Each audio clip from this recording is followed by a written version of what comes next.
Store. चाहे श्रृंगार का सामान हो, घर की जरूरतों का, बच्चों की किताबें, खिलौनों से लेकर आपके हर छोटे बड़े रोजमर्रा की जिंदगी से जुड़े आवश्यक सामान बहुत ही किफायती दामों में। Interior decors, gifts, kitchen items, cosmetics, groceries, school items, artificial jewelleries, decorating items, toys, etc. One-stop solution for all your home needs and requirements. हर प्रकार की खरीदारी के लिए एकमात्र बेहतरीन जगह आज ही आए। खरीदारी करें और पैसे बचाएं। आपका अपना चेन्नई स्टोर।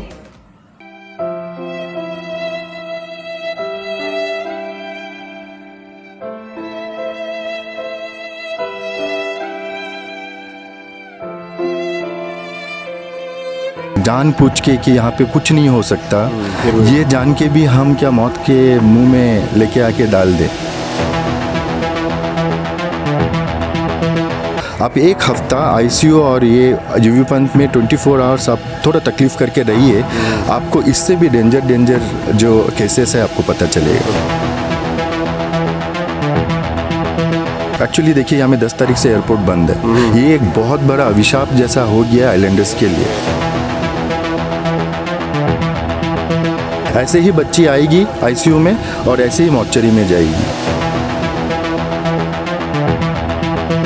मुझे लगता है कि कल अगर मेरा साथ ये हादसा हो, मैं अगर यहाँ पे आऊँगा, मैं जिंदा वापस नहीं जाऊँगा। ये डर अभी मेरे दिल में है। नमस्कार, मैं रीता न्यूज अंडमान 24/7 में आप सभी का स्वागत करती हूँ। आए दिन हम जीबी पंत अस्पताल को लेकर सोशल मीडिया में खबरें देखते व सुनते रहते हैं। बहुत ही अफसोस के साथ कहना पड़ रहा है कि अक्सर वे खबरें दुखद ही होते हैं। मरीजों या उनके परिवारजन से बदसलूकी, सुविधाओं और डॉक्टरों की कमी, समय पर इलाज ना होना, कोई सुरक्षा कर्मी का ना रहना, दवाइयों की कमी या फिर लापरवाही से किसी की मौत का बस जीबी पंत यानी परेशानियों का अड्डा, ये हम नहीं तमाम द्वीपवासी कहते हैं। एक नकारात्मक छाप सा बन गया है जीबी पंत। 1 जनवरी को JNRM कॉलेज की छात्रा उपासना मिस्त्री की एक सड़क हादसे में काफी जख्मी हालत में एडमिट हुई थी और आखिर आज यानी 8 तारीख को उपासना हमारे बीच नहीं रही। ये पूरा मामला कैसे हुआ, जानने के लिए हमारे रिपोर्टर यामिन जी की रिपोर्ट देखते हैं। नमस्कार, मैं यामिन न्यूज़ अंडमान 24/7 में आप सभी का स्वागत करता हूं। आज हम आए हैं भगवान के घर, जी हाँ, जीबी पंत हॉस्पिटल। मैं भगवान का घर इसलिए कह रहा हूं क्योंकि हम सब ये बात मानते हैं कि इस जगह पे कई लोगों को जीवन दान भी मिलता है और जीवन दान देने का हक सिर्फ भगवान को होता है। हम डॉक्टरों को डॉक्टर्स नहीं कहते हैं, डॉक्टरों को हम भगवान का दर्जा देते हैं। हम जब अस्पताल जाते हैं तो हम ये उम्मीद करते हैं कि वहाँ पे हमारी जो भी तकलीफ़ होगी वो ठीक हो जाएगी, मगर ऐसे आए दिन आप सोशल मीडिया में देखते होंगे, सुनते होंगे कि आए दिन हमारे अंडमान निकोबार के जीबी पंत हॉस्पिटल में दुखद से दुखद समाचार सोशल मीडिया में मिलते रहती है। क्या कारण है? आज फिर मैं आप लोगों के सामने एक बहुत दुख भरी बात लेकर आया हूं। उपासना मिस्त्री नाम की एक कॉलेज स्टूडेंट, मात्र 20 साल की, उनका 1 जनवरी को रोड एक्सीडेंट हुआ था बहुत बुरी तरीके से, जहां पे उनका हिप फ्रैक्चर हो गया था और उनके लंग्स में ब्लड क्लॉटिंग हो गया था। तो काफ़ी सीरियस कंडीशन में उनको हमारे जीबी पंत अस्पताल में एडमिट किया गया। परिवारजन और उनके जो भी सहयोगी थे उन सब ने कहा था डॉक्टर्स को कि वो रेफ़र कर दें ताकि वो मेनलैंड ले जाएं, मगर हमारे सूत्रों से ये पता चला है कि डॉक्टरों ने कहा कि उनका जो सिचुएशन है वो काफ़ी सीरियस है और इस हालत में वो रेफ़र नहीं कर सकते हैं। थोड़ा सा स्टेबल हो जाए उनका जो कंडीशन है तो फिर वो रेफ़र कर देंगे ताकि आगे उनका बढ़िया सा इलाज हो सके। मगर मैं आपको बताना चाहूँगा कि इस मेडिकल स्टेबिलिटी के चक्कर में दिन बीतता गया और आखिर में हमारी उपासना मिस्त्री जी हमारे साथ नहीं रही। आज उनका देहांत हो गया, जिससे उनके कॉलेज के कई बच्चे यहाँ पर आए हुए हैं और काफ़ी आक्रोश में हैं कि आखिर जीबी पंत में ऐसा क्यों हो रहा है। ये हम भी नहीं जानते, हमें खुद इसका संज्ञान लेना पड़ेगा। हम कोशिश करेंगे कि हम मेडिकल ऑफिसर से मिले, इस बारे में बात करें और जानें, और साथ ही हम हमारे जो ट्रैफिक डिपार्टमेंट है उनसे भी हम आग्रह करते हैं कि कृपया हमारे जो हमारी जो ट्रैफिक सिस्टम है इस पर ध्यान दे, ताकि लोग इस तरह बेपरवाह से गाड़ी चलाकर किसी की जान ना ले। हमने तो यहाँ तक सुना है कि अंडमान निकोबार की जो पुलिस डिपार्टमेंट है हमारे देश भारत देश की one of the best department है, इनको अवार्ड से भी सम्मानित किया गया है। फिर क्यों आए दिन इस तरह हमारे अंडमान निकोबार में एक्सीडेंट्स के केस होते रहते हैं और कई लोगों की जान चली जाती है, तो कभी किसी के हाथ पांव टूट जाते हैं।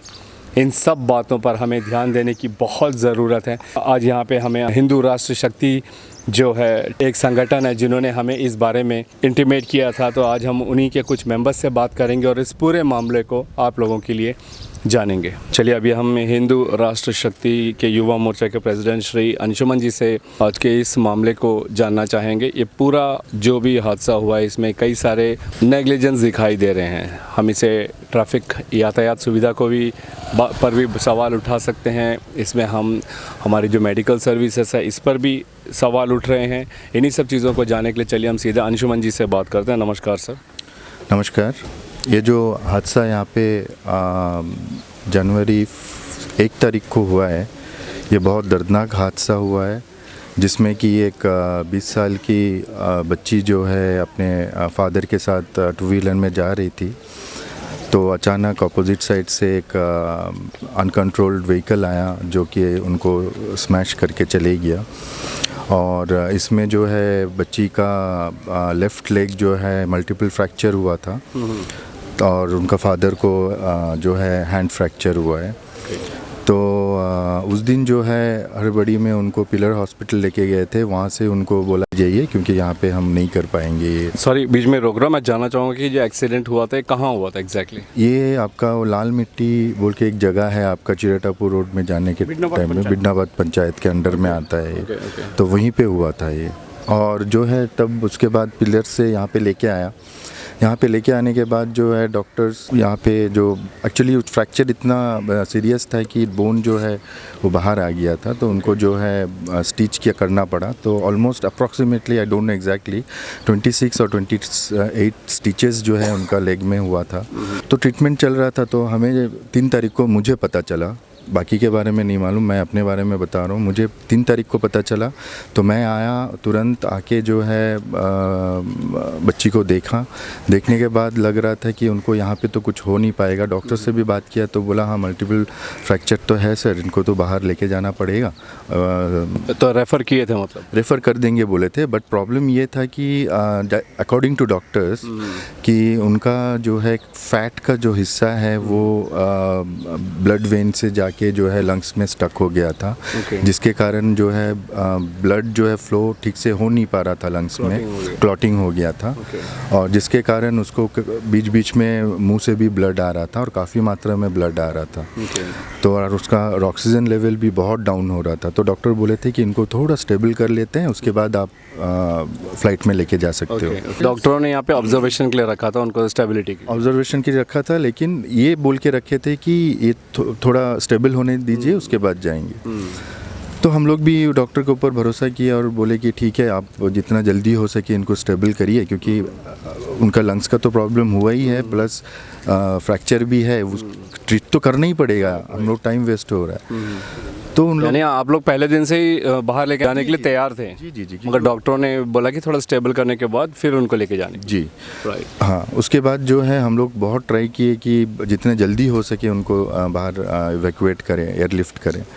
तो ये इस दौरान क्या हुआ कि वो बच्ची जो है इम्प्रूव के जगह में बहुत ही मतलब ख़राब हालत में जा रहा था, मतलब डिवोशन की तरफ जा रहा था उनका हेल्थ।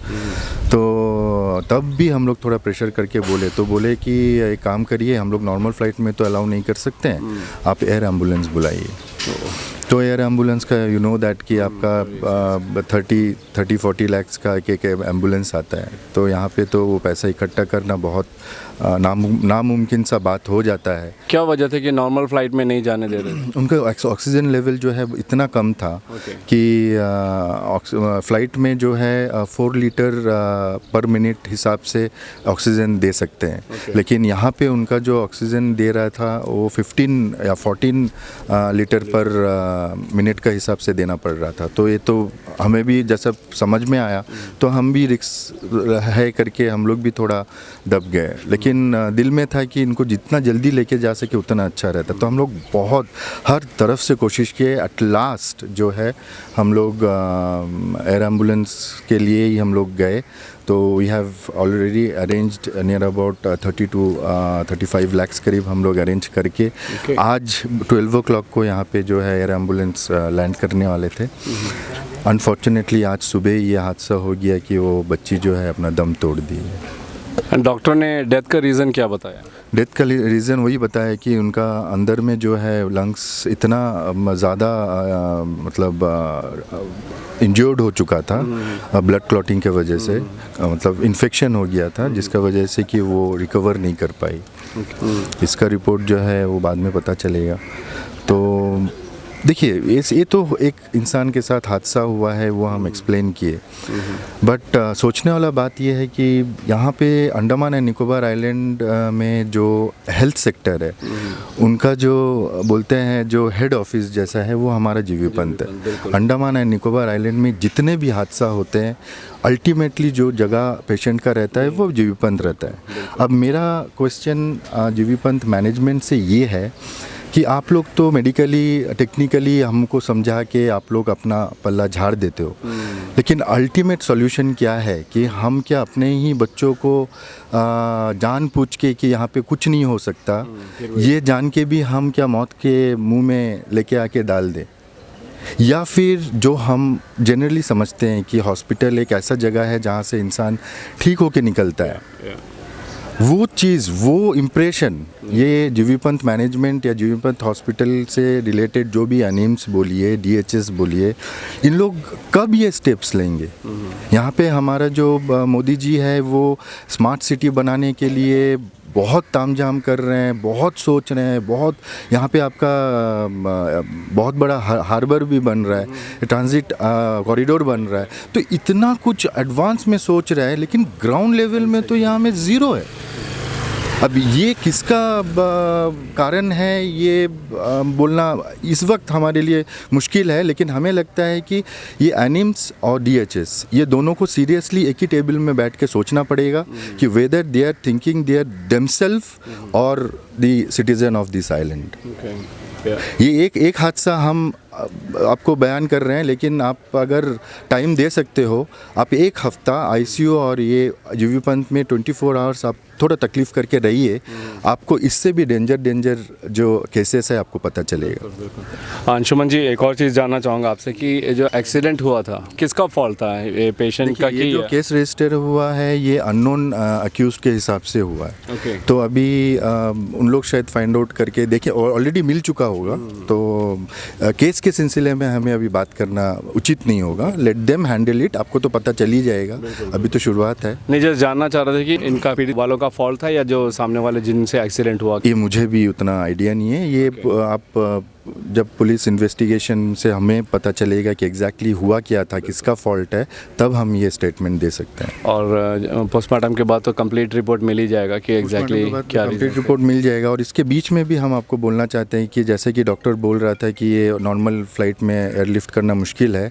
तो हम ये सोचे कि जब पेशेंट नहीं जा सकता है तो वहाँ से स्पेशलिस्ट तो आ सकता है। तो हम लोग क्या किए थे, चेन्नई से 3 स्पेशलिस्ट को हम लोग हायर किए थे with all portable equipments, so that they can come here and they can check कि एयर लिफ्टिंग कंडीशन में यहाँ पे वो सस्टेन कर पा रही है या नहीं।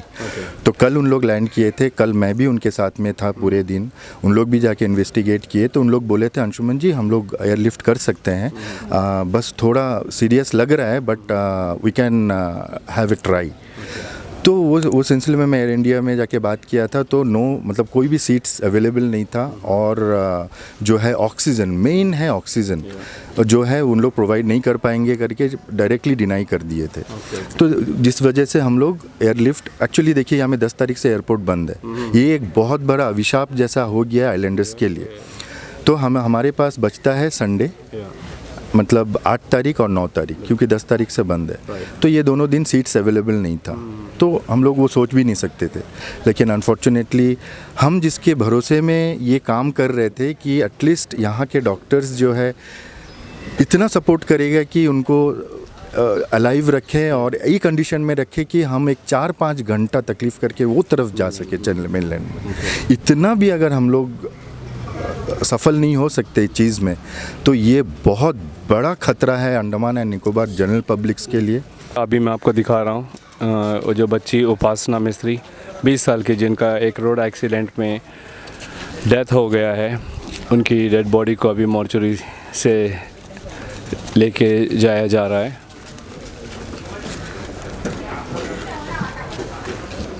मैनेजमेंट ये मैनेजमेंट का गलती है, ये वो ऑर्गेनाइजेशन का गलती है। ये बात करके बहुत जन अपना पल्ला झाड़ देते हैं, क्योंकि सबको मालूम है इंसान दिखेगा तो गला पकड़ सकते हैं, मैनेजमेंट बोलेगा तो कहाँ पकड़ेंगे। और टॉप लेवल में तो आप वो लेवल, हम लोग तो वो लेवल में नहीं है कि हम लोग जाके फ़ाइट करें। हम लोग फ़ाइट करेंगे तो बोलेंगे भाई पुलिस बुलाओ, उसको अंदर कर दो। लेकिन जो मुद्दा के लिए हम लोग खड़े होकर आवाज़ उठाना चाहते हैं वो कभी ऊपर आने नहीं देते हैं।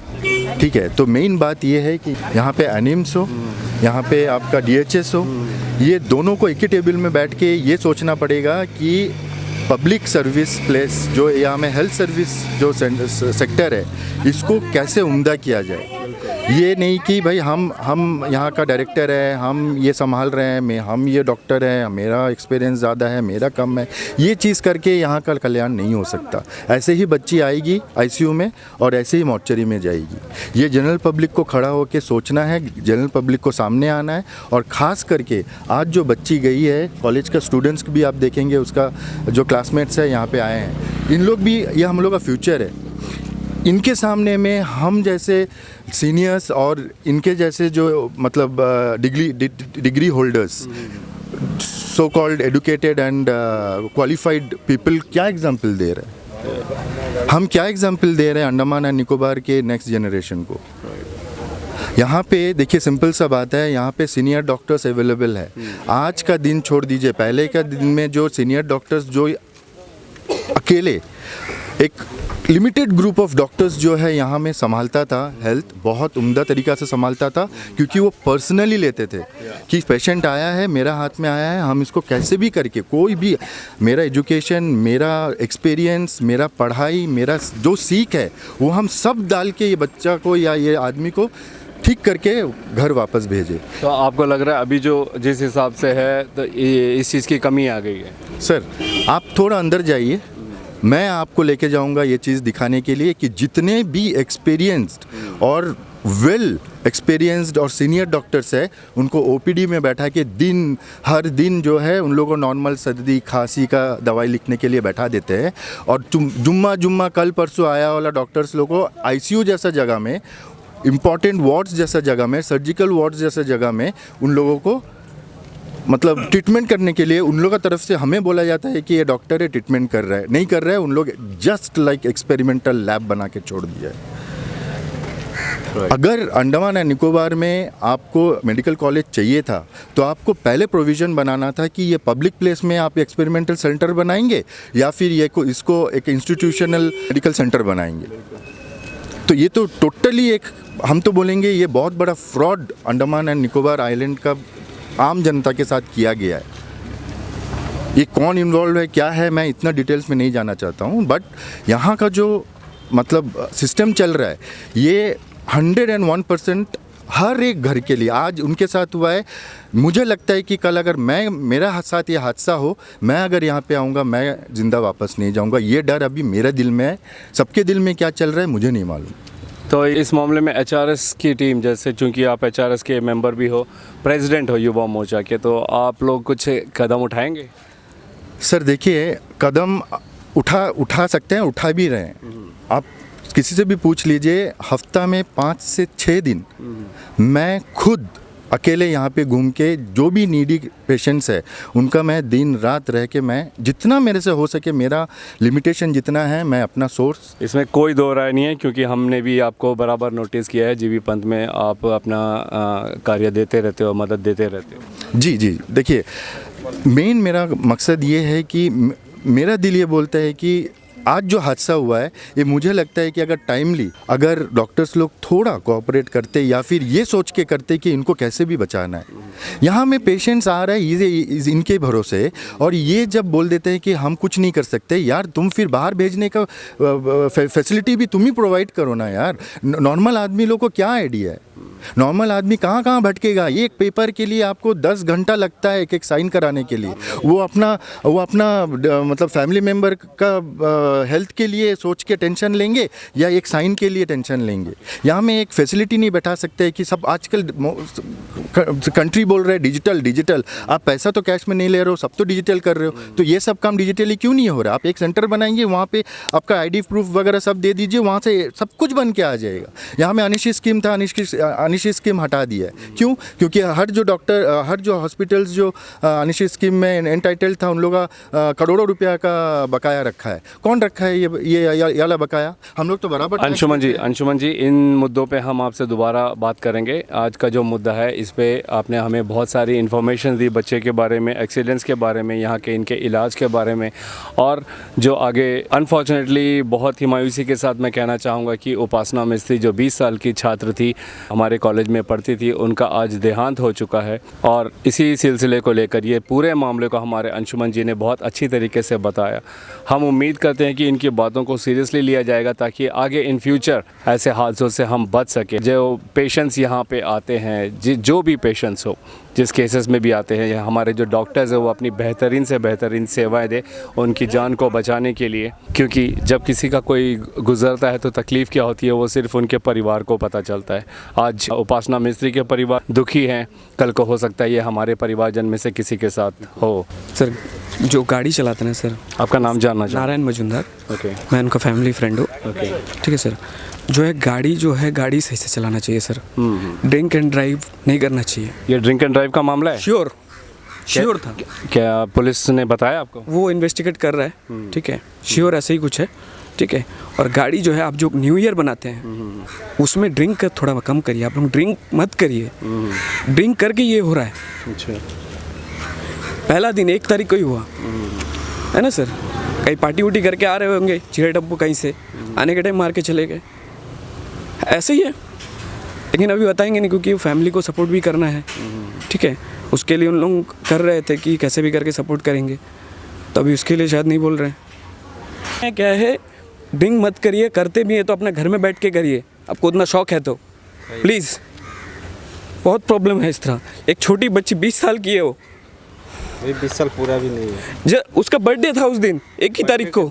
तो जिस तरीके से आपने उपासना मिस्त्री के परिवारजन को सुना, काफ़ी मायूस हैं और आप सबको एक संदेश देना चाह रहे हैं कि कृपया जब ड्राइव करते हो तो आप लोग ड्रिंक ना कीजिए, शराब का सेवन ना करें। इनका भी यही कहना कि अगर करना है तो आप अपने शौक़ से अपने घर पे करिए, वो करके आप रास्ते पे ना निकलिए गाड़ी लेकर, जिससे अनफॉर्चुनेटली या एक्सीडेंटली किसी का एक्सीडेंट हो जाए और उनकी जान चली जाए, जिस तरह आज हमारे बीच उपासना मिस्त्री नहीं है।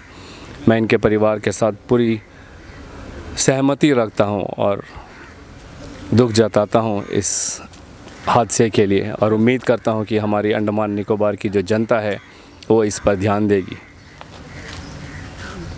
मैं यामीन न्यूज़ अंडमान 24/7 की टीम की तरफ से आप सब द्वीप वासियों से ये विनती करता हूँ, निवेदन करता हूँ, गुजारिश करता हूँ, रिक्वेस्ट करता हूँ, कृपया कृपया कृपया कभी भी ड्रिंक करके शराब के नशे में गाड़ी ना चलाएं, क्योंकि आए दिन हम देखते रहते हैं कि ड्रिंक एंड ड्राइव के जो केसेस हैं हमारे अंडमान में कई सारे हुए हैं, जिससे आपको ख़ुद को नुकसान हो सकता है, आप जो चोटिल हो सकते हैं, आपकी जान जा सकती है, या तो फिर जिसके साथ आपने एक्सीडेंट किया उनको आप ज़ख्मी कर सकते हो, उनकी जान जा सकती है, किसी परिवार का दिया बुझ सकता है, किसी परिवार का जो खंबा है वो टूट सकता है।